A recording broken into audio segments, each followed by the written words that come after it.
السلام علیکم ورحمۃ اللہ وبرکاتہ۔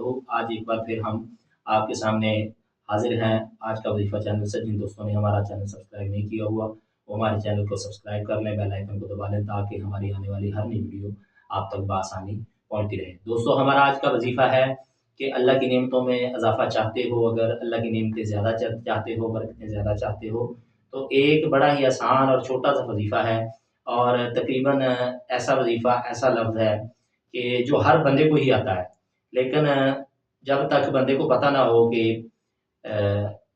کوئی بھی چیز اس کے پاس موجود ہو، یا کوئی بھی اس کے پاس ایسے کلمات ہوں جن کو وہ روزانہ طور پہ، روزانہ کی بنیاد پہ وہ گفتگو میں بھی استعمال کرتا ہو، لیکن اس کو اس کے استعمال کا صحیح پتہ نہ ہو، تو وہ استفادہ حاصل نہیں کر سکتا۔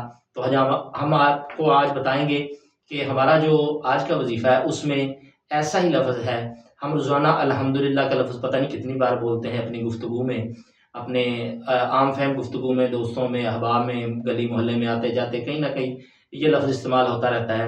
تو جو لفظ الحمدللہ ہے اس کا وظیفہ ہے روزانہ 313 مرتبہ آپ روزانہ ایک تسبیح کریں، اول و آخر 11 مرتبہ درود پاک پڑھیں، اور اس کے بعد دعا مانگیں۔ اللہ کریم آپ کے پاس نعمتوں میں اضافہ فرما دے گا۔ اللہ کی جتنی بھی نعمتیں ہیں عطا کردہ، آپ جس نعمت کے لیے بھی آپ دعا مانگیں گے اللہ کریم وہ آپ کو عطا فرمائے گا۔ لیکن کرنا آپ نے کیا ہے، اول و آخر 11 بار درود پاک پڑھنا ہے، روزانہ ایک ٹائم فکس کر لینا ہے، باوضو ہو کے کسی بھی نماز کے بعد آپ ٹائم رکھ لیں، تو 313 بار اس لفظ کو پڑھیں، الحمدللہ کو پڑھیں۔